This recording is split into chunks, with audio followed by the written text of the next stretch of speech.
What's going on, guys? Welcome back. Clock's on the stove. Yo, yo, yo. Episode 118. We got a special guest today. We haven't had a guest pod, actually, Zach, in a fat minute now that I'm thinking about it. Um, Episode 118, and one of my teammates, Stephen Quirindongo, I hope I said that right. He's fighting this Saturday in Fort Wayne, Indiana, I believe, for an IKF. IKF, is that what it is? IKA? IKF. IKF. IKF. He's fighting for IKF. Stevie, thanks for joining us, brother. What's up? What's up? I'm glad to be here. Yeah, Honored to be here on episode 118. yeah, it's a privilege. Um, Privilege. to call it. Yeah, so can you explain to me what this IKF thing is? Because I was talking to Mo about it a little bit, and he was telling me it's like I can't remember. He was like more excited about this than he was fighting on other cards because it's like an actual state championship or something. Yeah, it's like a well-known sanctioning body for kickboxing and Muay Thai, like nationwide. So it's I would say it's like just very well known, and I believe that's why Mo is so excited about it because it's like an official sanctioning body of kickboxing. It's Hmm. kind of what it's kind of wanted to be I want to say one of the beginners of kickboxing because I don't really understand what IKF truly like how it started. I would talk to Mo about that just He to probably has done so much homework on it. yeah, yeah. But apparently it's a good sanctioning body for kickboxing and Muay Thai. Now, when you like got the opportunity to go to Indiana, were you kind of just like, I've never been to Indiana, nor did I think I'd go there? And number two, you are aware that you are going to be in one of the coldest states during the coldest time of the year. I hope you have clothing that will prepare you for this. When I first heard of it, I was like, damn, Indiana is crazy. But as it got closer, like as more time passed, I was like, damn, like Indiana, like I never even thought I would be fighting in Indiana like this early, like in my amateur career. I don't know. But now as more time passes, I'm starting to see that it's gonna be really, really cold over there. And I don't think I'm ready for that. Yo, can That's we gonna be look that different, man. Zach? Can you look it up real quick and see what the temperature is going to be on Saturday in Fort Wayne, Indiana? Temperature in Fort Wayne, Indiana. Indiana. Let's just look at what it is right now. Yeah. Ah, nice, nice, cool, 0 degrees right now. Saturday, it's a high of 12 with a low of 5. Let's Um, go. Damn. let's look at wind chill factor. Well, Is that's not it gonna be. snowing? He's gonna be inside. Yeah, but when he's walking to the building, he could Yeah. freeze to death. Well, dude, honestly, when we fought in that New York card, bro, I felt like I didn't get fully warm because it was a little chilly there. Yeah. I Yeah. felt like, And I went to New York again in December. Honestly, the first day, like the one I went in December, the first day we got there, it was like really, really cold. It was like 30 degrees. But then it was just like it kind of fluctuated at like 40 to 50 days after. So it wasn't that bad. But man, Indiana cold is gonna be different. oh It's yeah, gonna be really different. and it's gonna suck cutting weight there too. Well, the good thing about that, okay, so my fight is at 132 this time Oh, let's around. I don't go. have to cut down so low to 125. Yeah. And right now I'm like walking around at 136, so Oh, that's I'm bread, kind of bro. yeah, I'm kind of That's good right now. awesome. That's How how do I you? felt fighting at 150 and Mo's cutting to 45, and I was like, yeah, bro, I feel way better. Yeah. Yeah, So now his fight's at 153, so Oh, that's good. he Good for doesn't Mo. have to cut much either. yeah, Yeah, kind of I'm just cruising. curious. How did you know what weight you were comfortable fighting at the most? Because like obviously for Grayson, he was a wrestler before, so like he was used to like weight cutting. But like, what was your first ever weight cut when you had Bro, your first like brother, side? Stevie didn't have a choice, bro. He has to go 25. That boy ain't big enough to go 35. There Well, wasn't any Yeah, I option didn't. for him. Yeah, my first fight, coach kind of took a look at me, or okay, in my head when I first started training, I was like, oh, I'm gonna be 135er, like because I walk around at 140, like or like 143 ish, so I'm definitely gonna be 135. I'm a small dude because I saw in UFC and like all the fights I've seen before that 135ers are pretty small too. I never even thought about 125 because I was like, I'm never gonna go down there. And my first fight, coach asked if I wanted to fight, and I was like, yeah. He's like, okay, let's do 125. And my heart dropped. I was like, bro, what? I've never cut down to 125 ever. And as I progressed on these weight cuts, honestly, like I'm starting to see that weight cut is the part of the process of fighting. And cutting down to 125, it's not as hard as I thought it'd be. It's just a process that, you know, I keep getting better at. So Also, you get into whether it's 125 or huh? you get into a rhythm with it. And the one thing that's really good about you is you fight a lot, like you're very active. And we always talk about it like in wrestling terms, they always say your first weigh-in's your hardest weigh-in. Because when you don't weigh in for 4 months, your first ones are hardest because your body's trying to hold on to everything. But then once you do it every single weekend, your body gets used to going up and then letting go, going up to letting go. And the good thing Yeah, about you fighting all the time is your body's constantly used to the letting go part, so it's not fighting you as much. yeah. Versus I remember I went 3 years without cutting weight because I didn't fight, and then I came back to fighting, and my first weight cut was miserable because my body wouldn't let go of the last 5 pounds because it went into like survival mode. That's why Mm, you're fighting so actively so often. Your body's used to it, so it doesn't hold on as much, which is yeah, yeah. Steve, did you? So we had one person on this pod. I'm not going to name him by name because I don't think they told this story on here, but they made the mistake of while they were weight cutting the day of their weigh-ins, they were chugging water. Or was it eating? They're eating food or chugging water no, before the no, weigh-in. they got to no. Vince told us this story at weigh-ins. They got to the weigh-in and then thought like, "Oh, I'm here," and then just started slamming water. Didn't even I think touch I the know what you're talking floor. about. Yeah, no, you know That's exactly crazy. what we're talking about. Yeah, No, that's yeah, I think the weight cut would have gone to his head because like I don't know how you could think that like as soon as you get like you yeah. didn't Oh, even I weigh in arrived. yet, I'm good. you even hit this scale yet, and you're like, oh, I can drink water.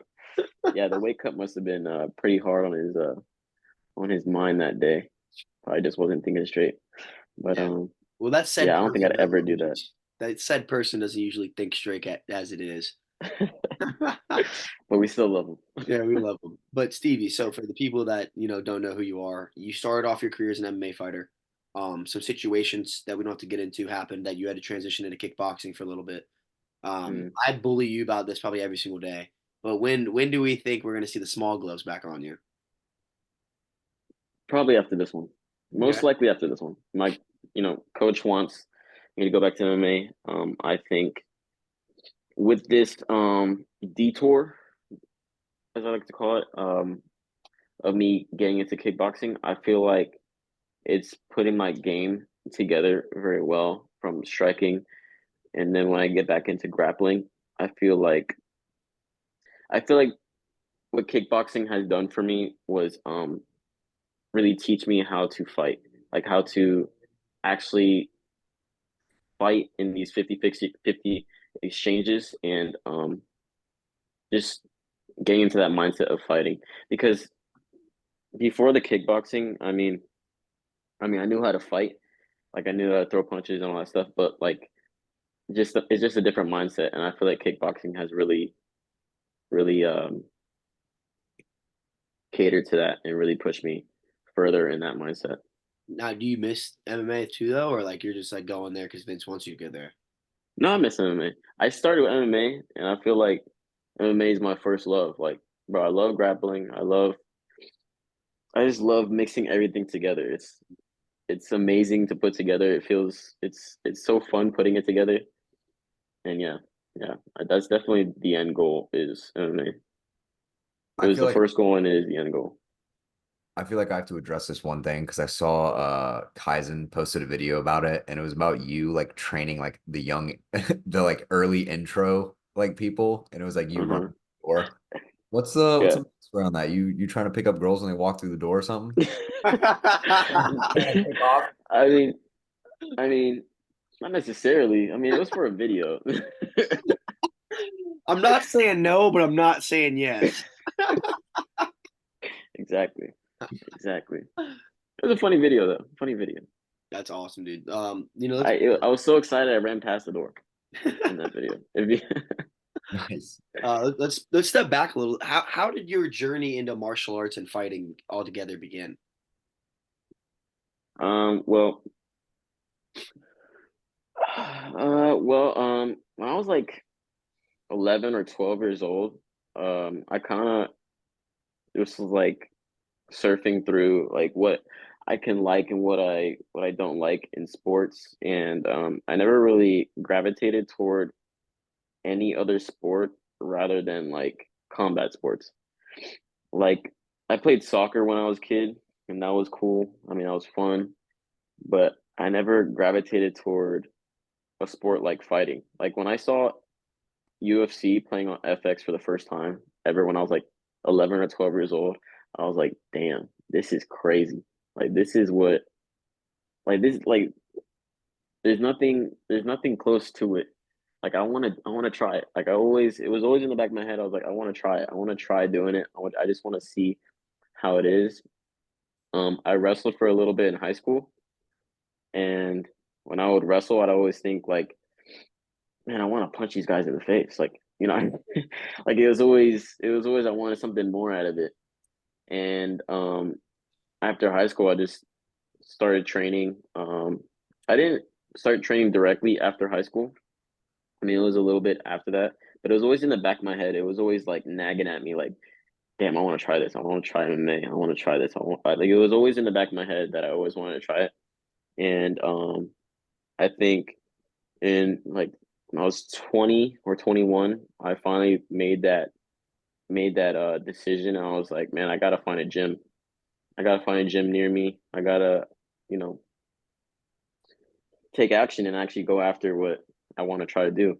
And I remember Mikey Conlon. I don't know if you know who that is. I remember he had like a streaming.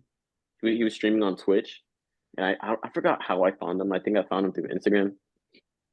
But I tuned in one of his streams, and he was doing like a Q&A, and I asked him like, what's a good gym like he started at, or what's a good gym to start at in the Tampa area, and he recommended Kaizen, and I looked him up. I texted or I DM'd the Instagram account and asked about classes, and just ended up started going. And the rest is history. Yeah. How long was it from you starting to train to, either you approaching Vince or Vince approaching you about actually competing?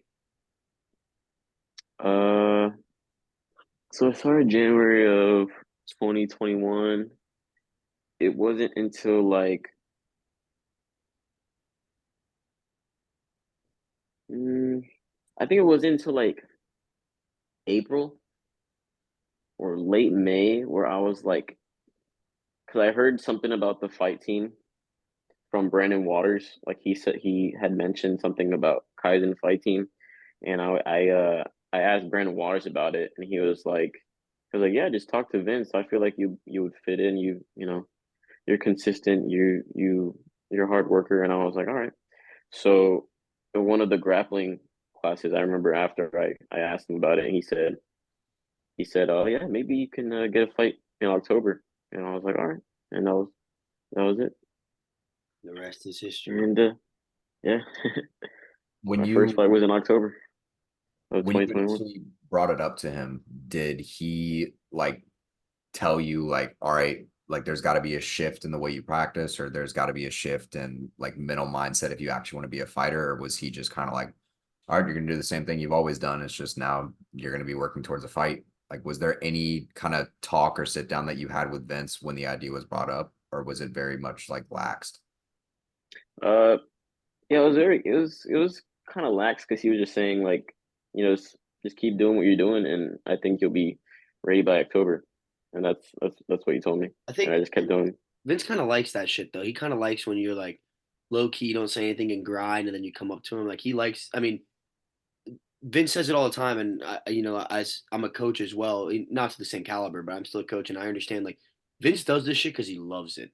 He doesn't do this for money. He doesn't do it. He says it all the time. He does it to make world champions. So like when you get an opportunity with like a Stevie or like when we talk to Julian and Ryan, like Vince loves seeing the potential and being like, I can create that. And I think he's a big fan of that. And I can piggyback off that too. He helped me tremendously. He's helped me more than any MMA coach I probably ever had in my life you know. So I think when you came up to him, he probably was like, it probably fed his hunger, because Ryan was talking when we had Ryan on, he was like, Vince came to Ryan and was like, yo, you've been super consistent. Have you ever thought about competing? So I feel like that's something that that it probably, made Vince super happy that you did that. Mm, yeah, I agree. I agree. Yeah, and the one thing I love about Vince too, and I think I've talked about this on the pod as well, is Vince does not try to change what makes you good. And I've been at other gyms. I don't want to throw anybody under the bus, so I'm not going to say any names. But I've been at other gyms where they didn't have good wrestling or wrestling coaches, so they would try to bash me for wrestling, and they would try to change my style, or they would like try to be like, "Oh, you do this, we do this here." And when I came to Kaizen, I was a little hesitant at first. The reason I came to Kaizen was because of Shane. He's the one that really got me to go into Kaizen, and Dan Martinez as well. I Um, think I was there one of your first days. yeah, because Vince or Dan spoke very highly on Vince, and so did Shane. Rest in peace to a fucking legend. Um, and I was super scared because I knew the Muay Thai caliber was super high, and I was like, shit, dude, like I don't want to get back in the same headache I was just in at another gym where they hate my wrestling, and it was the exact opposite. It was like we need to make your striking to open up your wrestling, and that's one thing I love about Vince too is he's a student of the game, and there's a lot of things where I first got there, Vince didn't really understand or know about certain wrestling things and certain grappling, and now it's like his knowledge and just the year and a half I've been there is just skyrocketed because he's always studying and he's always learning and he's breaking down our film. He's breaking down, I remember the first time I can recall being like, this is a great head coach was my first time ever sparring there. No, that was my first time. It was my first time it was my first time sparring there in a fight camp. So I've been there for maybe a month or two, like not even. And I remember we were having a team meeting after, like we usually do. And I remember he said what he wanted to see more from us, and then he asked us what we wanted to see more from him, and what we thought he was doing well, what he thought he was doing bad. And I was like, that's a fucking great coach, because there's a lot of coaches out there that have really big egos, and it's their way or the highway. But Vince is very Mm. open to criticism. He wants us to tell him like, I don't think we work enough on this, or like I don't like how we do this, but I like how we do this. And I remember we had those conversations, and he was like, he took the notes and he changed it, And when you Yeah, have that he's open to be flexible. exactly, when you have that communication and trust between a team and a coach, dude, that's that it's hard to find something like that, especially at like bigger gyms. It's really hard to find a connection like that. Yeah. Yeah. Yeah, I can't really say otherwise because I mean that's the first gym I've ever been to. I've ever trained at. And I'm grateful every day to be there. Yeah. Yeah. So Stevie, you've been at Kaizen since kind of its like growth over the years. I mean, from changing locations to adding on a bunch of different classes to the community now opening up to I think well over like 100 members easily. What Easy. has it kind of been? What are you saying, Grayson? Easily over 100. Oh yeah, but since you've joined Kaizen, what's it kind of been like being in an environment where like you're not only experiencing the growth for yourself, but you can see as like your team's growing and everyone around you is like consistently getting better. Like what is that like as a fighter? Like does that inspire you or do you feel like there may be sometimes like Grayson said where you need to get in touch with Vince a little more because you're like, hey, maybe we're losing ground here because we're not as like personal as we once were. Like where do you feel with that whole situation? I think it's very inspired. The growth of Kaizen is very, very inspiring, I believe. I mean, over the years of where we started, because I remember starting where like there was there wasn't really much classes to extend further. Like I remember there was at times where I was like the only fighter showing up to Alon's classes. It was just me and Alon. And he was just like there would be times where he was like, all right, we're gonna spar today, or like, all right, we're gonna get just get rounds in. Like he wasn't. It was one of those, and yeah, over the years I've seen it grow and more people come in, more fighters, and it's very inspiring, and um it's also it really goes to show like where Vince's heads at because over the years, even though so many fighters come and go, he's still grounded and still has one mission, one goal in mind, and is to make world champions and to just make you better. And overall, he makes every individual he's in touch with better, and that just motivates everybody else around you motivates the fighters around you. Like, I think the most inspiring was him and Steph, like where Steph started to where she is now. I think that's very inspiring because it's just progress. And with Coach Coach Vince instilling so many things in us as fighters as we progress, it's just progressing everybody around us because we're leading by example. And by leading by example, we're not only bettering ourselves, but we're bettering the people around us. And I think Kaizen's just on this uphill battle, and we're going, or on this uphill exponential growth that we're just going to keep going. And it's just very inspiring. Yeah, and the Yeah, thing I love about sorry, Zach. The thing I love about Kaizen too is it doesn't matter if you're, you're a first day person there, you're one of our pro fighters, you're one of the women there.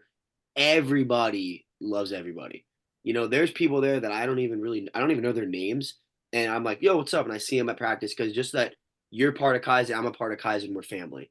And that's one thing I love about it so much because I've been at gyms where it's like I'd have anxiety going there because I didn't enjoy being there and I didn't enjoy seeing the coaches and I didn't enjoy being around the people I was around.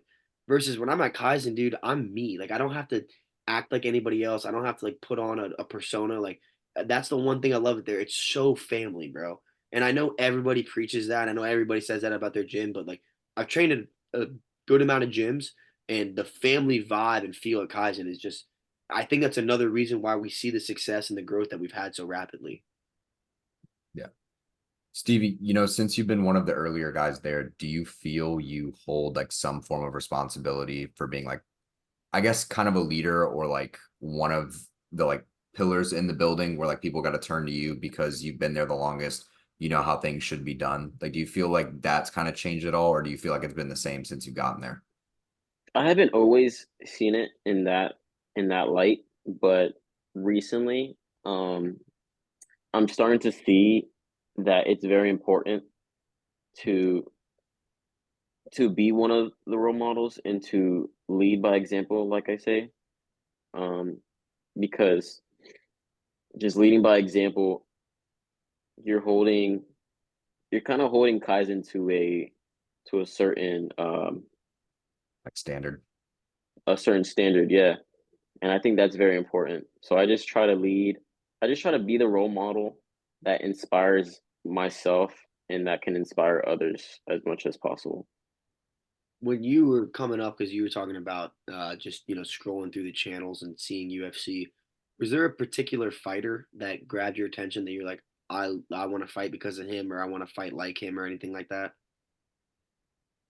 I mean, Probably Brandon. I can tell you right now, you can see right here, mine was George St. Pierre. From Kaizen, probably Brandon. But if we're talking about, yeah, from the beginning,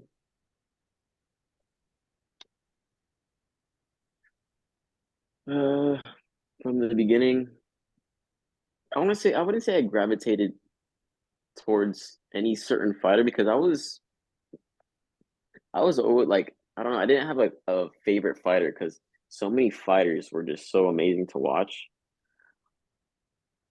But a fighter that was very well known, yeah, I would say George St. Pierre.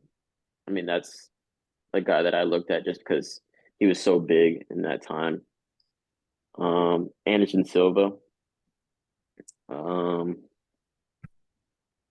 yeah, I think that's about it. I mean, I watched all the fighters. Like I can't really pick a favorite or anyone I really gravitated towards. I hate that now when people are like, "Who's your favorite fighter?" I'm like, bro, like I have a love relationship with so many guys. It's because of so many like little things. I'll be like, I love this guy because I love his striking. I love this guy because of his personality. It's like once you start to like get into the sport, it's not like team sports where you're like that's my team. It's like I like so many people just because of different things. It's so Hmm. hard. And me and Zach talk about this all the time. But like, I love Sean Strickland. And I used to fucking hate Sean Strickland, dude. I used to think he sucked.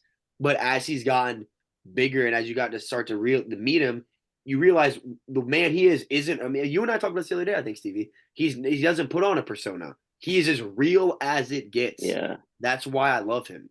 He's what yeah. I saw a tweet. I think Zach sent me a tweet the other day that was like, Sean Strickland is who Colby Covington wishes he was. Yeah. Yeah, he is real, man. He's very real. Have you heard of the podcast with him and Joe Rogan? No, but I watched his one with Theo Vaughn. Because that is real, bro. I mean, I haven't seen the Theo Vaughn one yet, but Breaks down crying in it. oh yeah, yeah, I saw the clip. I saw the clip. That was pretty sad, but Zach, you watched the Joe Rogan one, right?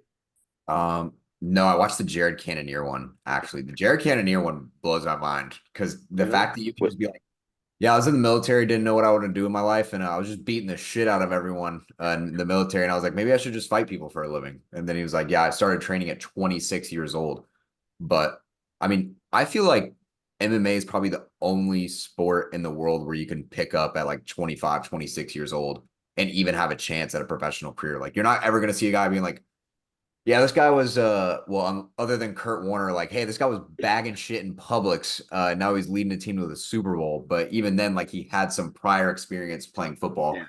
Like, see, that's the prime example of what we're talking about. Like you can draw inspiration from literally any fighter. Like it's crazy. The fight game is crazy, and drawing inspiration from every fighter, I think, is very important.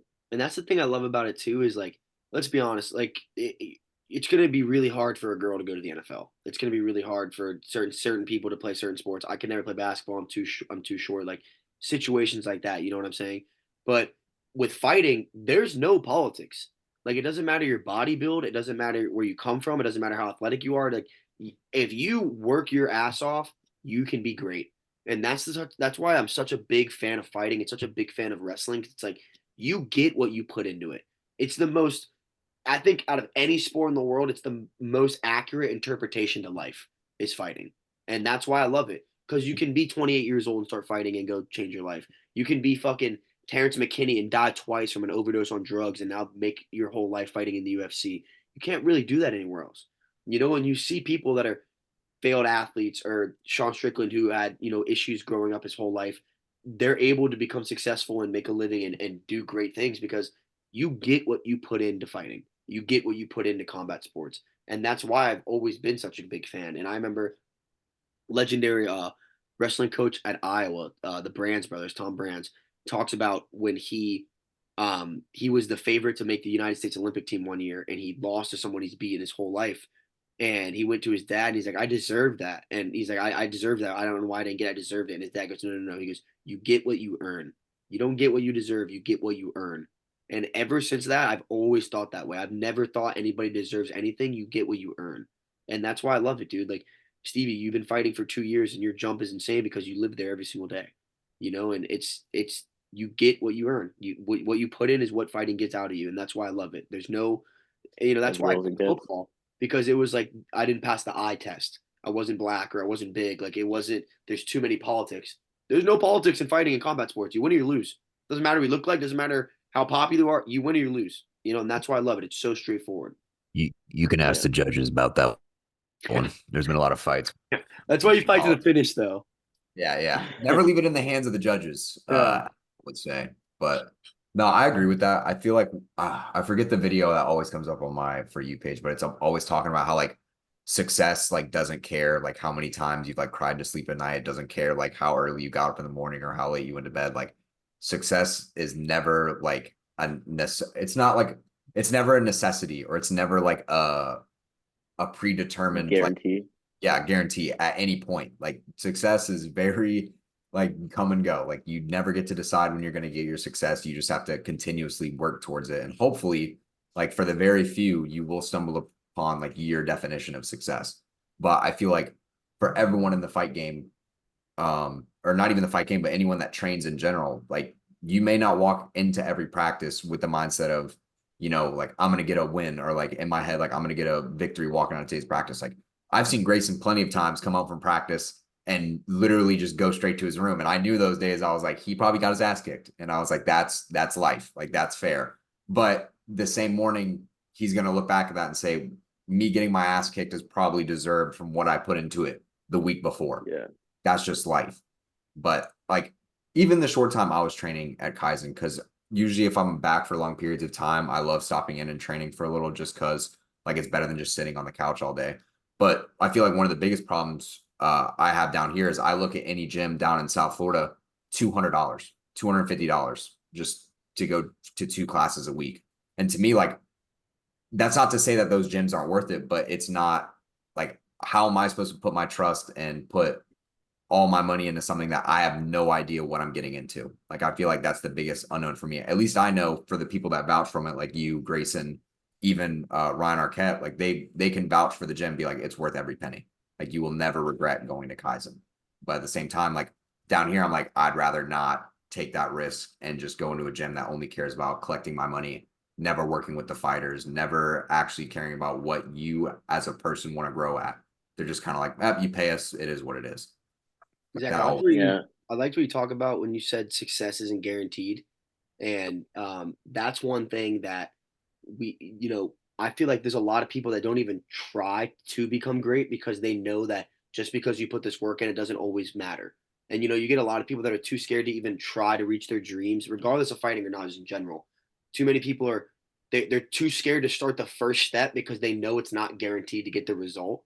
And you see Yeah. that a lot, especially in fighting. You see people, they get their first loss and then we never see them at the gym again.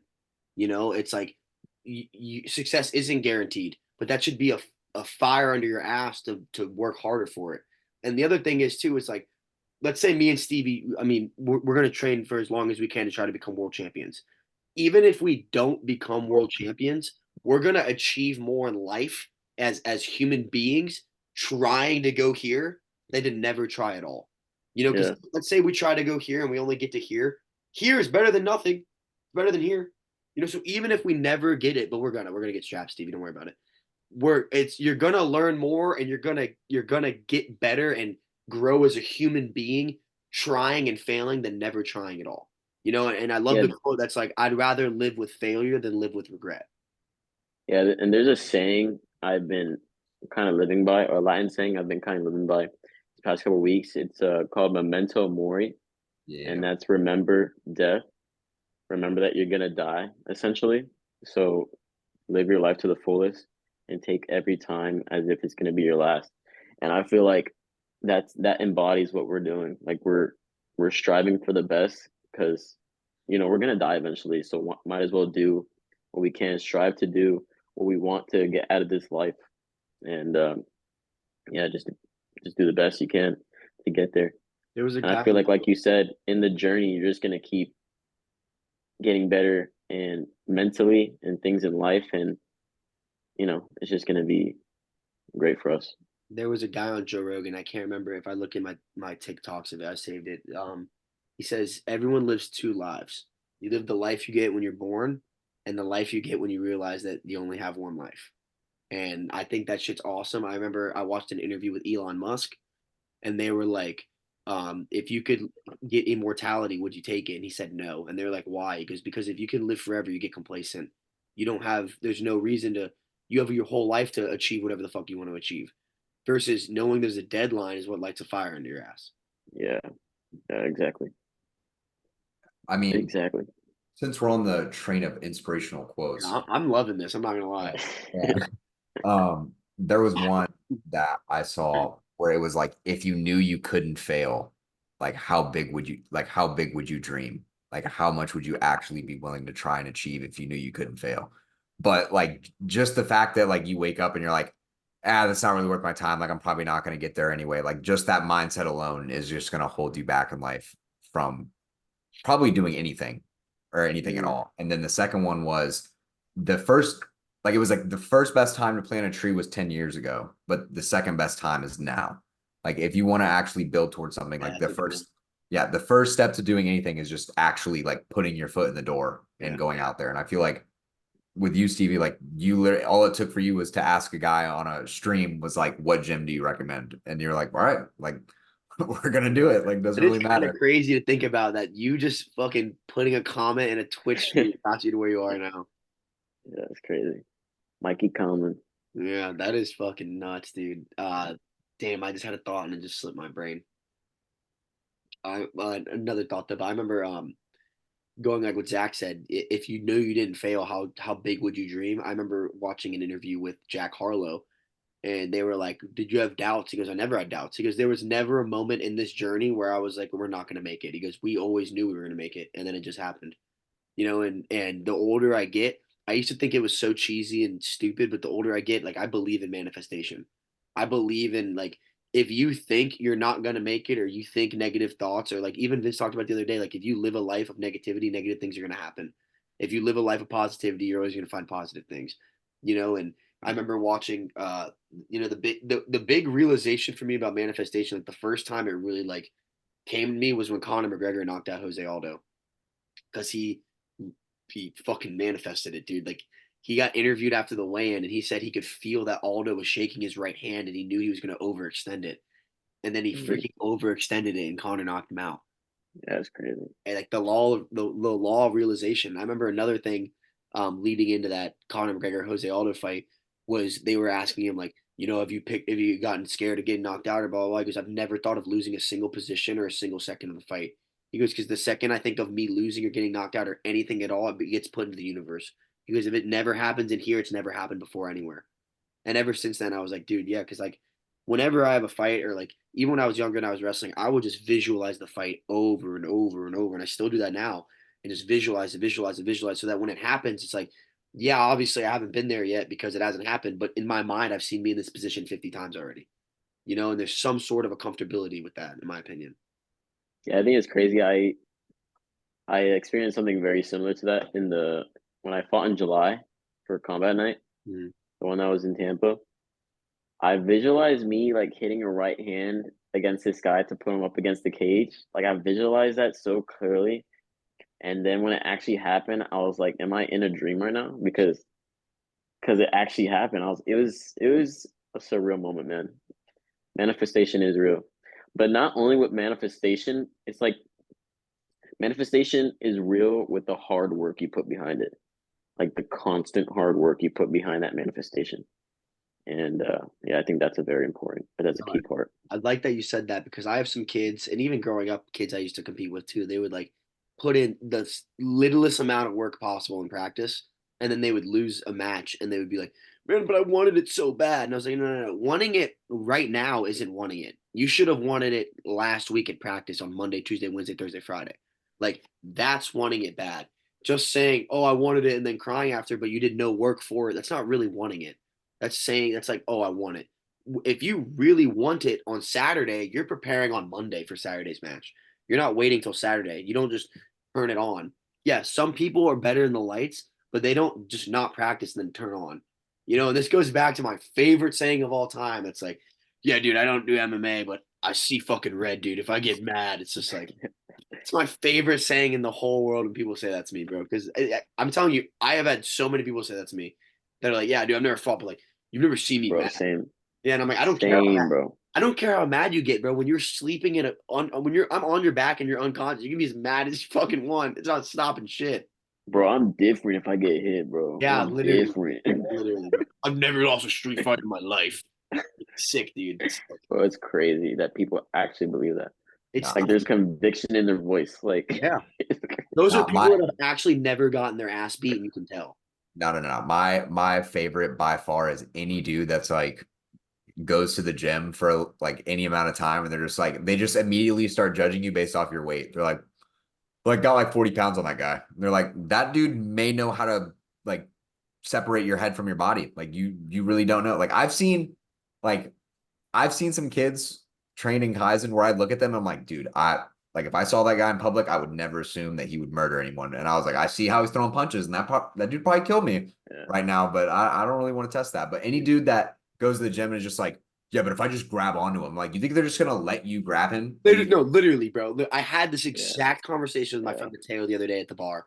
He was talking about the Trend twins and how they can like jack up so much weight and like I would never be able to lift that. And I was like, it doesn't matter. Bro, I saw a video of them the other day, actually. Yeah, Now so that you say so that. he was like obsessing over the Trend twins, like benching like 500 pounds or something. I don't remember.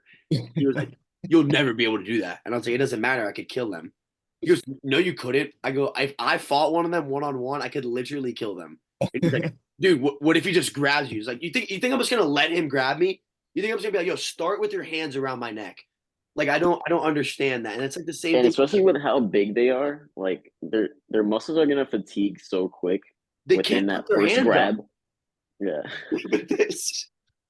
Oh my God. That's like the Bradley Martin Mighty Mouse thing. It's the same. He's like, well, once I get my hands on him, this dude literally trains so people can't get their hands on him. You think he's just gonna let you grab him? Yeah. Even if you did grab him, probably like Aikido your thumb, like back into your body. Yeah. You just be like, oh, there goes my hand. Like I can touch anything again. I would pay $100 pay-per-view to watch Bradley Martin fight Mighty Mouse. You know what I'd pay $100 for? I want to see Stevie fight like a lynx or a bobcat. Which raises me into my next question. Stevie, what is the biggest animal you think you could handle in a one-on-one fight? The biggest animal I think I could handle In a in a one-on-one. one-on-one fight. Biggest animal. Bare hands, and you get a 6-week camp. By the way, this is a fully wild animal, non-domesticated. So they literally just pulled it out of the wild the same day it's going to fight you. But the animal That's doesn't crazy. know it's 6 weeks in advance, right? It's Yes. No. The animal is just being an animal for 6 weeks. Oh, I like this. Yeah. However, it will send you. You get as much tape as you want. You could literally watch a Discovery Channel 24/7 live stream of this animal if you so choose. You can know when it. Find out all of its eating habits, all of its patterns. Yeah, you can find out. It's barehanded, no weapons. No weapons. Damn. No weapons. All right, probably a if you want to put on 4-ounce gloves, but I'd recommend just going barehanded. Like I wouldn't put on anything if I were you. Bet. Probably a big brown grizzly bear. Shut the fuck up, Stevie. Get out of here. Be real. Definitely fuck that bitch up. Be real, but Revenant style. No, for real, man. No, for real. I'm being so for real. The kid that fights at 125 pounds. Yep. I think it's getting taken down, bro. 1,000,000%. I'd maul a coyote. It would now listen. That's the biggest. No. Okay. Realistic.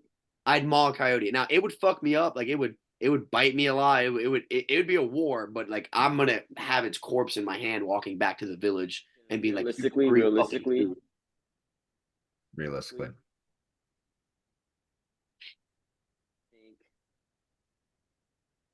Black Panther. Because realistically, names this the second hardest one to fight. Stevie, wait. Have you actually been to a zoo? Like, do you know what these things look like? Yeah. Because like I've been to a zoo and I've seen a panther. Like I would never want to see a panther in my life. You better hit a fucking listen. I'm up for duck and get behind that bitch right away. I'm up for the challenge, bro. If we're both in there, we're both gonna die, dude. That's it. Okay. I like where that's going. So you're accepting you won't win, but that motherfucker's not surviving. Yeah. Dude, Panther's gonna maul you, Stevie. You're gonna throw one punch and it's gonna have its mouth around your throat. Oh my God. Dude, you know Panthers' reaction times? They can literally get face to face with a snake because a snake can't bite faster than they can react. Okay, maybe I should rethink. Yeah, dude, come on, bro. No, you're not beating any big cats. There's no way. They're just okay. No cats. So, damn, I actually. You said it has to be big. Well, I mean, no, it could be the biggest one you think you could take and survive. Now, listen, it doesn't mean that you like go out there and you fucking Conor McGregor Aldo it. Like you could take a lot of damage. Fox. It's just as long as you survive. An Arctic fox? How big is that? I feel like they're not that aggressive, right? I don't think foxes are that aggressive. I think you could do better than a fox too, honestly. I feel like my pick is going to be an emu. How big is that? What's an emu? I don't know, a really fucking big bird. They're 6 feet tall, dude. Yeah, that shit don't got hands though, and it don't fly, and it's got a long neck. I feel like I could guillotine the shit out of an emu. Yeah, I'd fuck that thing up. Damn. Wasn't there a war between Australians and emus? Okay, so here's what happened. I can explain the emu war really quickly. Yeah, I want Zach to throw some history down right now. Pretty much emus ran Australia. Like there was literally so many of them that Australia was like, okay, we need to actually like regulate these bastards because they're eating all of our crops. So we need to get rid of them. So the Australian government thought of the bright idea to just start killing them. The only problem was they literally ran out of ammunition. So they literally could not fight the emus anymore. So they technically lost a war to emus. So then the emus were like, yeah, you're fucked. Now we're just gonna breed at 10 times the rate because now all of our alphas can just fuck all day. Is And we there have still a shit ton of emus in Australia? Yeah, that's pretty cool. I would assume it's a lot more regulated. I would think one AA-10 warthog would decimate them, but I mean, I think the battle of the emus. Let me look up the War of Emus. All right, there's Wait, how long between ago was this? This is, I mean, the not Great Emu War was in 1932. Oh, Yeah, it's a large flightless bird, so they can't. there's between 625,000 and 725,000 emus in Australia. What the hell? I'm trying to see the population of Australia. Oh, there's way more people in Australia. What's the I've been seeing one on Twitter the other day that's like they're they compared like the population of an animal somewhere compared to like another of human somewhere, and they'd be like 4 to 1. You know what I'm talking about? Oh, it's kangaroos. It's And kangaroos. people in Australia. I don't think it's Australia. I think it's some like small like Asian country where they don't allow guns. So they're like, if There's 42 million kangaroos in Australia. yeah, so if you took every kangaroo, what? dude, I'm pretty sure if you took every kangaroo and just dropped them in North Korea, like they physically wouldn't be able to like they would just get overpowered. Maybe that's the new strat. You just drop a fuck ton of Have That's you animals. the guys free ever shit. seen a kangaroo fight? Yeah, dude, they're vicious. Those are pretty entertaining. Do you know what they do? They kill like people too. You know that? Around you. Yeah. I've never seen them kill somebody, They but I've heard they stories they in kill people. Australia, they'll sit in the And in water. lakes. They'll sit in the water like at like neck like at their neck, and like dogs and animals would run into Yeah, like, they've drowned drown them. dogs. Yeah, Yeah. yeah. By the way, you But give me man, kangaroos are vicious, bro. They're vicious, dude. Yeah, they're. Like you seen that video with the guy I was punching the just about to pull kangaroo? it up on my phone. No, but that kangaroo didn't do anything back. But like usually they will fuck you up. Like you cannot punch one and like be safe. You'll get fucked up. you think you could tank a kick from a kangaroo straight to the solar Oh plexus? no Nah, way! You would die. You would nah. die. You're getting flown back, bro. At least But 6 feet. you'd fight a grizzly bear. But you'd fight a Yeah. Yeah, Listen, those are bears are bears though. You know they're cuddly. yeah, wait. I feel like it's like oh there we go. There we go. Yeah, this video. Yeah, we're He freaking plays.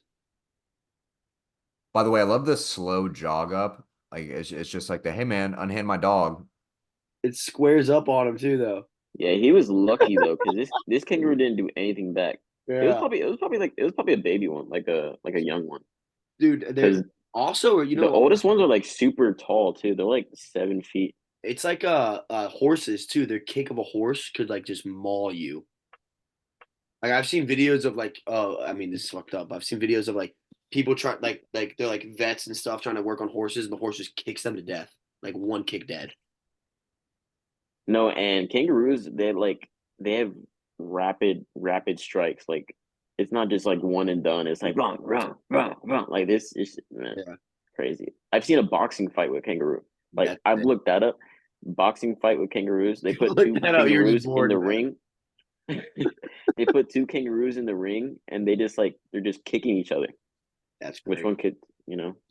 You know, this is It's like kind of the same but different. When I was in college freshman year, and we lived in the dorms, and we were like bored all the time. We used to get drunk and watch insect bug fights and bet on them. We used to bet on insect fights, bro. I'm telling you right now, it is the most lit shit ever. When you watch that's funny. a freaking like a queen hornet versus a scorpion, or like a freaking tarantula versus a killer beetle, bro. That shit is lit, dude. I'm telling you. Look how hype he got. Bro, look it up. Look up insect bug fight. It's all in Japanese though. You're not gonna understand a fucking word. Insect bug fight. Oh, Yeah, it might be even better in Japanese yeah. because It's like and the beetle is like fucking stabbing the tarantula, and the tarantula's like trying to get it. There's one with like a praying mantis and a and like a wasp or something. The praying mantis catches it and it starts eating its head while it's that alive. actually seems very yeah, that I'm actually interested in that because praying mantises are they're vicious, man. Like I've Boxer seen Pro, videos. sponsored by Insect Bug Fights. Yeah, so apparently from what I'm reading, because I've been just doing research on the emu war. Apparently, they tried to herd and surround them, and then a general said that the emus took on some guerrilla warfare tactics, and like every time they tried to like herd them up, they would disperse into groups. So then they kept wasting ammunition trying to like kill them. So they were only Damn, they able to had kill like tactics. yeah. So apparently they only were able to kill like 100 a week, and after they expelled like 10,000 rounds of ammunition, they were like, "Ah, we give up." They're like, "We're fine." But they were dangerous. Like they, No, Eating or the they were crops and just shit. so what happened wow. was after World War One, all the discharged troops were like rewarded like land, like property on Australia to like grow crops and like kind of like fend for themselves. But what happened was is they gave the land and then the veterans came back and were like, dude, all these emus are just eating our crops. Like we can't even sustain food. And they're like, all right, we'll just kill them all. So then they went to go ambush them. Like they put all these crops in a field so like the emus came to eat and then they surrounded them. And then the emus, rather than like doing like the warthog shit where they'd all just like sprint in one direction, they would like zigzag and like run off in like groups and like small groups. And then Juking them out. all the guys are like firing and missing, and they're like, shit. They're like originally they came out with a claim that we're like, yeah, we killed thousands of them. And then the Australian people were like, that's a bunch of cap. We didn't kill shit. Like release the real numbers. And they're like, all right, we only killed like 40. Like, we're sorry. It's crazy. Like, These emus were Damn. trained. yeah. One Tim Kennedy emu would fuck me up, but if you gave me one random emu in the wild, I'm definitely handling that shit in hand-to-hand combat. I would pay to see that. You guys I ever would actually hear? pay to see that. You ever hear about the story of World War One where the crocodiles ate all the Japanese soldiers? I thought No. they ate all the US soldiers. No, they were Japanese. Oh, it was that? Oh yeah, because they forced them back under Yeah, the it was in India, I believe, and the Japanese had it was somewhere in Asia. I think it was India, I think it was India, and they had I think what's you're talking called about like Myanmar, where it's like yeah the Myanmar. Yeah, it was in Myanmar. Yeah, and what's it called the Japanese were holding down that territory. The British came in and landed in the middle, so the Japanese fled to the waters. Well, the problem was is the Japanese were there so long they ate all the animals and everything that the crocodiles used to survive because like the Japanese needed to eat food. So what happens is since the crocodiles couldn't eat anymore, they went into a mini hibernation. So they like basically they shut their bodies down so they don't have to use as much energy so they can like live off less food. So when the Japanese soldiers fled to the waters to run from the British, they just ran into hundreds of thousands of starving crocodiles and they wiped God. out all of the Japanese army that was there. They cleared house, ate them all. yeah. Could you Didn't imagine? something similar happen in World War II with wolves? Maybe. With German U.S. soldiers? Didn't they agree to like a ceasefire because they needed to get rid of the wolves? I feel like I think I heard something about that. yeah, Yeah, you're right. Yep. During World War One, German and Russian Oh, World War forces One. declared a temporary ceasefire and banded together to hunt wolves Yeah, because the the wolves were wolves were destroying nasty, everybody. Yeah, and that's wolves an are so animal. smart That's an too, man. animal none of us could take. Is a fucking wolf. Yeah, they're smart, bro. They're super Dude, smart. crocodiles are super smart, dude. Yeah, no, I Crocodiles, can't. dude. Crocodiles, Just alligators. predators in general are smart. Nah, alligators are dumb as shit. They're just big and scary. A crocodile is they are so smart. They are so smart. They will literally like there's stories of tribes where crocodiles will just sit in one spot under the water. You can't see them because the water's so muddy, and they will sit there and learn what time you go to get water at the river or wherever they're at every Oh single day shit. for months, and then they attack you and get you. And my buddies went, and the kid I was talking about, Mateo, earlier, one of me and Zach's best friends, him and his our other friend Cam, after they graduated college, they backpacked Australia for a month. And Australia has all the saltwater crocodiles, which is like my absolute. I'll take on anything else for a saltwater crocodile. That's my absolute biggest fear. They're like 16 feet long, and like an alligator is really only going to attack you if you get like too uncomfortably close to its child or it's hungry. A crocodile will kill you because it wants to be the apex predator in its area. So if you're a human That's and you're a crazy. threat, it'll kill you just to kill you. And what they do is they don't eat you right away because you're too hard to digest. They kill you and then they hide your body in a den underwater and let it deteriorate and break down for weeks and then they eat you. That's insane. Insane, dude. Crocodiles are my biggest fear. And they're being seen in Florida now, which is terrifying. How can you tell the difference? Like, The what's the snout. difference? The It's snout? it's snout, but also a crocodile, both rows of teeth will show, like its bottom teeth will protrude and its top. Alligators only the top row protrude. So they have like a Also, skin. also you can tell like alligators are darker and they're all kind of fat. Like they're like wide bodies. Crocodiles are more slim and they can swim fast as shit. Yeah, one will also only see you in a while.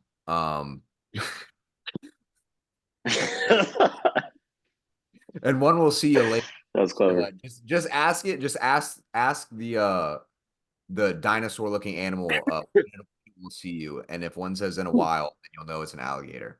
Or the croc will say the croc will say see you later, Yeah, buddy. I want to pull up a video to show you a crocodile swimming, Stevie, but I'm too scared to watch it. I'm not gonna lie to you. I don't even want Pull it to. up. Pull it up. Dude, they are my biggest fear, bro. Oh my gosh, crocodiles Oh, scare. by the way, I Yo, think can I that's ask a question real quick? When Yeah. you yes. asked Ryan the question of what was the question? The question of who he drew inspiration was to who he drew inspiration from, was it Conor McGregor? I don't remember. We did Ryan's pod. We did No, Ryan's pod earlier no. this So year. we asked him what got him into fighting, and this man told us that he No, was don't do him dirty on the pod. Wait till the pod's over. oh, Don't no, do no, him dirty on the pod. no, no. We have to say it because it's Is it awesome. really dirty? Like, is it bad? It's No, not it's not bad. It's bad. just funny. It's just like it caught me so off guard. Like I thought he was gonna say like, I always wanted to be able to like defend my like sisters or my family. Like I just want to be a warrior. Now this man told us in 100% straight face, he was like, kids kept calling me fat on Xbox, and it pissed me off. And Yeah. I was like, that's insane. I was like, I love it. I was like, honestly, the fact that that got you into the gym, like that, that's honestly impressive. Like I would have never thought Yeah. No, anyone. that I'm not surprised because he showed me a video of him when he was very young, hitting the bag. All right. This is And a yeah, crocodile. Oh, shit. There's a crocodile swimming next to a boat, and it doesn't say where. Hold on, wait, we got the bright. Oh my god. oh, I can't really see it. I'm trying to. This dude. That's better.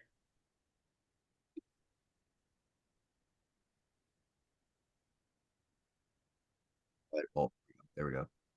Yeah, Okay, I see it. shit. Bro, what? It's swimming next to Whoa.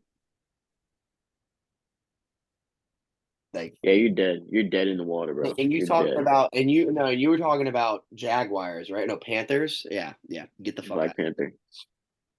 Yeah. Black Panther. Oh, better question. What do you think you'd have a better chance of surviving against in an octagon for 5 minutes? A croc, a bear, a gorilla, a hippo. Stevie, here's a video Oh, of a jaguar hunting a crocodile. I said Black Panther. that's some savage shit, by the way. To go on it went on an away game. That's pretty dope. That's actually pretty dope. The Jaguar went to an away game. It was like, I'm gonna fuck you up in your own turf. Well, the what's the stigma is that the lion's the king of the jungle, but in reality, the tiger is the king of the jungle. Lions are pack hunters, and the female lion is the one that hunts. The male stays back and watches the kids.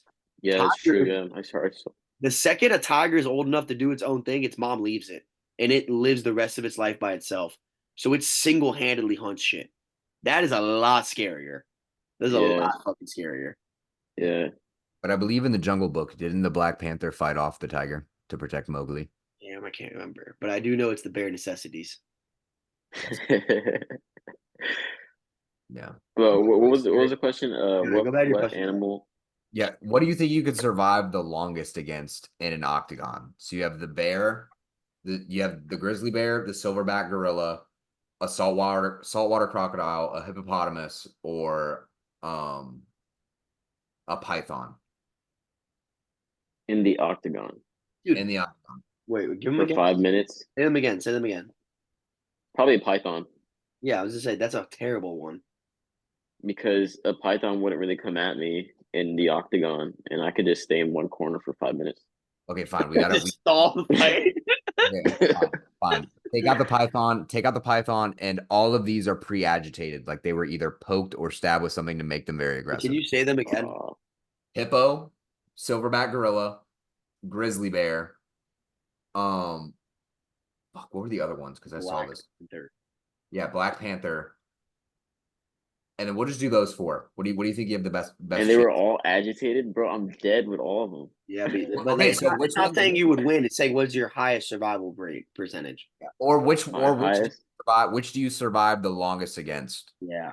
What are you like outpacing the longest? It's a gorilla, a Sheesh, hippo, bro. a grizzly, and a panther. And a hippo, gorilla, panther, grizzly. Or There was Probably hippo. a Probably crocodile. hippo. I would There's- say hippo. I think the crocodile. I think out of water, if I can just try to get it behind it, that's gonna be my best. But if they're agitated though, actually no, because there's been some crocodile wrestling There's been alligator wrestling, brother. or Yeah. alligator wrestling. Oh, a croc. There's a reason. There's a reason. Was he called the crocodile hunter, or was he? Yeah, he was called the crocodile hunter Yeah, damn. because Shout out- gator hunter wasn't tough. Yeah. Shout out Steve Irwin, man. Yeah, fuck, dude, what a legend, man. R.I.P. Man. By the way, Does he have a son that does the same thing? and his Son daughter, and but daughter. it ain't the same, bro. They're all in it for the money. He was in it for the fucking love. Yeah. You could tell the passion's different. I remember watching. I saw a tweet about it the other day that was like, the government killed Steve Irwin because he was speaking up against them, and he was speaking up against the government. Like he's all about like for the land, and like he got mad the land was tearing it down. And somebody was like, "You think they hired a stingray to kill him? Like out of every way to get rid of him, you think they fucking paid off a stingray? Like that there's just no correlation there." I mean, I gotta admit, they did a great slander campaign. Getting taken down by a stingray has got to be top 5 worst animals to die from. Is there the film? Did the video of that ever release? No. Damn, he got That's shot. That's sus. Yeah, that's sus. If the video He never, got shot. yeah, that's a He little. got shot, and they said he got stung.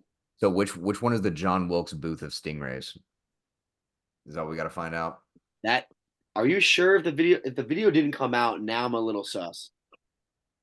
Just look up. It was Look actually up. just a 6-foot man in a stingray costume, and he just had a knife in his back. And he was just wearing a big old stingray outfit, and he just like stabbed Steve Irwin. But a lot of people did say it was sus for him to die from the stingray. There's no videos of it. There's only last moments before. Yeah.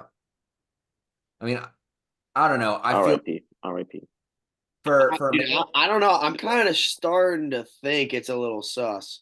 Look, all I'm saying is for a man to be that He's about to wise go about down a all the rabbit hole. animals in the Yeah, animal kingdom, my night's about to get weird. yeah, you're telling me that man made the one mistake of getting stabbed in the heart by a stingray? Like, I feel like if he made one mistake, it would have been against a crocodile, you know? Yeah, Like, or a very dangerous predator. yeah, but a stingray Yeah. doesn't make sense. What exactly was he saying against the government? Who knows, brother? This is what I'm reading on a Reddit rabbit hole.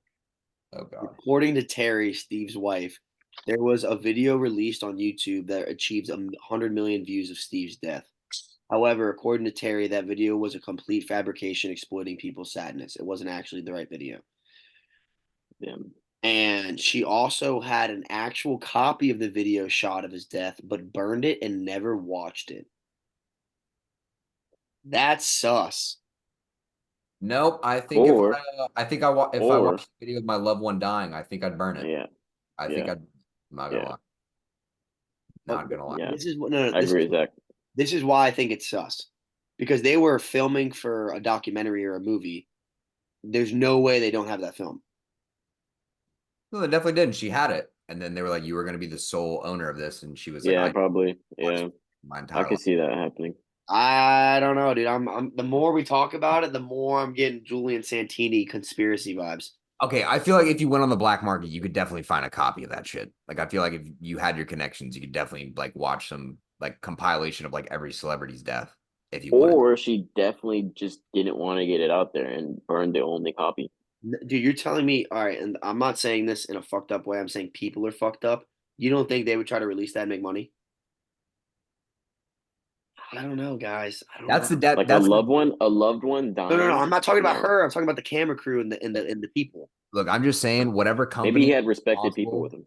Yeah, you got to remember, you as a company, if you're releasing that video, that's the death of your company. You are going to get Yeah, that's public, true. That's true. public backlash. Like Sure. that's the end of Yeah, it. yeah. The only place that may slide is Live League because He they started, actually do a good yeah. job. He started, Stevie, back to your question about what he said about the government. He started once we started this wave of tearing down wildlife to start building apartment complexes and stuff. That's when he started becoming like an advocate, and he started like Mm. doing things in that aspect because he's all about like the wild and stuff. Yeah, I don't see him dying over that though.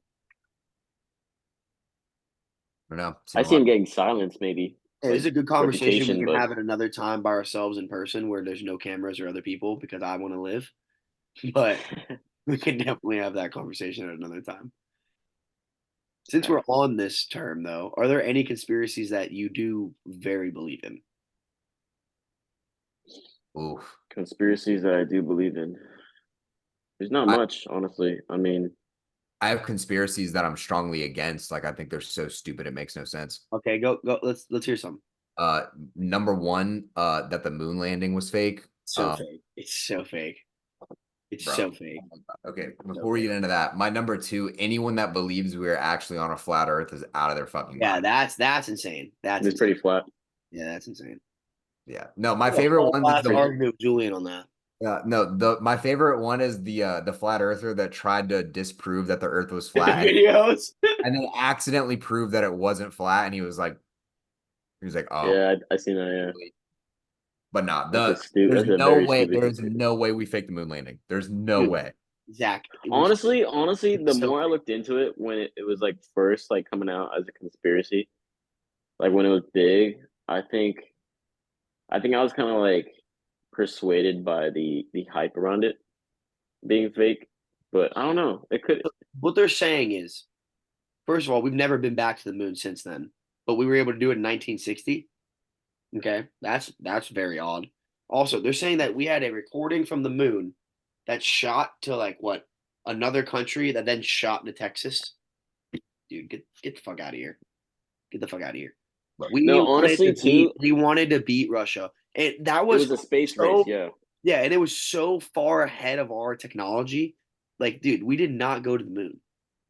And we've never done it since. It just never happened again. We just can't do it now. Oh, it's too hard now. But in 1960 we could do it. We have yeah, iPhones now, dude.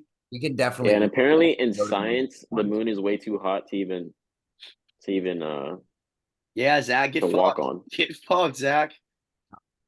First of all, the International Space Station, you can go outside and just look at it if you want at any given night.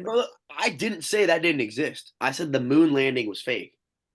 Okay, Yeah, Or landing on the moon. it was look, altercated. It was altercated. Listen, because it was a space race, right? It was who can Us get and to space Russia. first. And we were all like, well, we got to the moon. Boom. And we fabricated that video on the moon. I don't Or know. the moon. I feel like Russia Bingo. would have been so quick to call our bullshit that I'm like, oh yeah, bring us back a moon Dude, rock. Russia did the same shit right after us.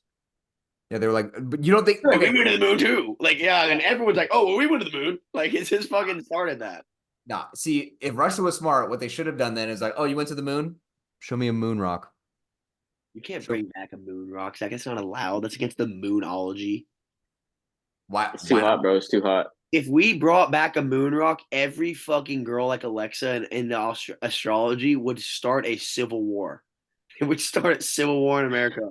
A bunch Dude, of white girls that drink Starbucks all day. They're obsessed with crystals. I want you to be on record to acknowledge this. Remember, this was during the 1960s. If any girl would have spoken up in that time, they probably would have been killed.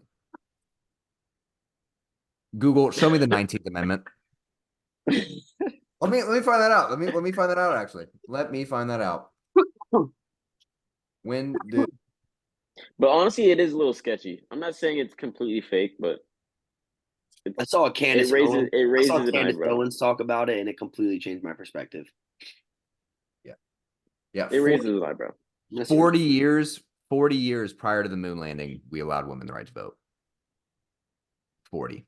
You know, all right. So don't I don't want to be I'm gonna say this off the record because I don't know how factually accurate it is. It's getting posted, so consider what you I take as I awful. I believe that when we first tried to get women the right to vote, they didn't want it because it gave them more responsibility and something with either taxation or something like that, and they tried to not do it because they wanted to be like they wanted us to do everything for them. And I'm not saying this in a sexist way. I'm not saying my opinion. I'm saying that's what I actually historically believe, but I'm Huh. not completely sure on it. Can we phone a Danny Fisher? Can we phone in a Danny If Fisher? I get my dad in here, bro, this pod's gonna go for 3 hours. We can't get my dad in for history. Yeah. Yeah, no. I don't know the historical accuracy of that, but what I will say is Yeah, I think that you're making that up, Grayson. I think you're making that up. No, I'm pretty guys. I women just said didn't I want don't know it. how accurate it is. I You're a thought. woman hater, bro. All right, all right. Actually, I'm probably the farthest thing from it because my dream is to be a trophy husband, to marry a woman that has a great job, and then just take care of the children. Yeah. Yeah. Mm-mm. So you want the woman to do the work for you, huh? Yeah. Would No, you just be kidding. mad if you married a really rich woman and you got to train at Kaizen and do whatever you wanted all day? No, I actually wouldn't. Actually, no, yeah, yeah. That's the life right there. Exactly. Yeah. I will admit though, I think I would understand the perspective if like I came back from Kaizen and then like your wife walked home and she's like, why the fuck isn't dinner cooked? And she just like socked the shit out of you. He Buddy, just beats buddy, the fuck out buddy, of dinner you. would be cooked. Dinner would be cooked, buddy. All right, I found the video. I'm gonna share it to you guys. Dinner would be cooked. Dinner would be cooked. Indeed. Holy shit. I just found the video, so I'm sending it to you guys. Whoop, I'm stupid as shit. Stevie, it's been What's up? probably gonna be wrapping it up soon. Zach, you have anything any big news or anything at all that we should discuss before we get going? Big news. Um, Is there a UFC card this upcoming Saturday? yeah.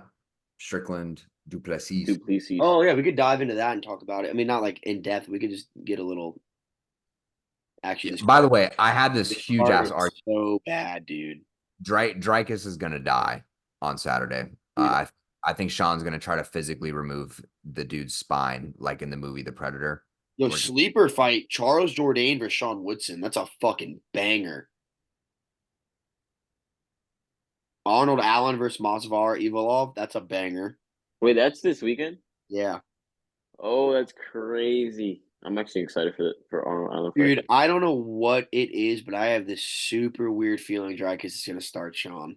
no. See, you're putting I Nah, want man, Sean to nah, win. I don't like Dreykus. I don't fuck with putting it Dreykus. out nah. there.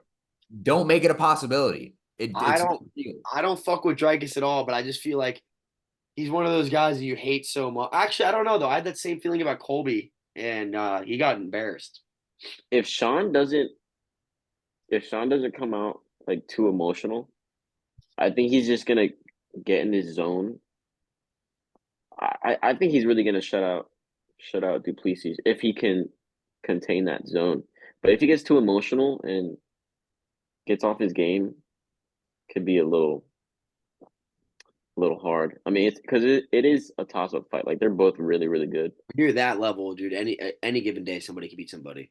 Yeah. So, Oh, but I think Sean just has that extra edge, just mentality and the confidence he gained from beating Izzy. I feel like we could yeah. see a different Sean. Like we could see a high level, top tier Sean this weekend.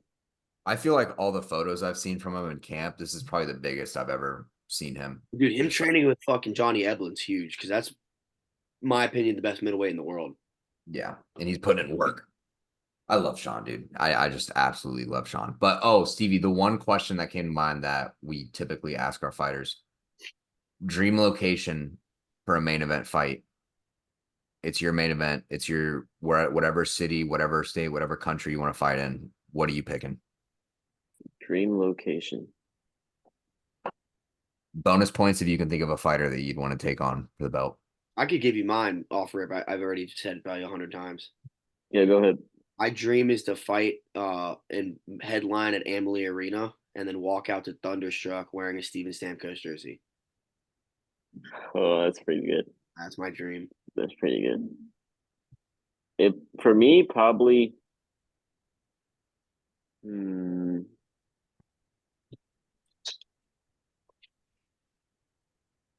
dream. Damn. I know it's not Fort Wayne, Indiana. I can probably Yeah. yeah, we can start narrowing it down. Probably Backwards. my family's homeland, Puerto Rico. Has there Puerto ever, Rico. That'd be tough. has there ever Not UFC, but there's been other fights in Puerto Rico. But that'd be cool. That'd be cool to go back to where the bloodline started That'd be in sick. Puerto Rico. When was the last time you've been to Puerto Rico? The last time, probably, yeah, it's been a while. I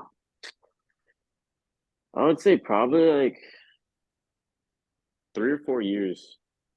Yeah, 3 or 4 years. I went to Puerto Rico a year ago and it was so much fun, dude.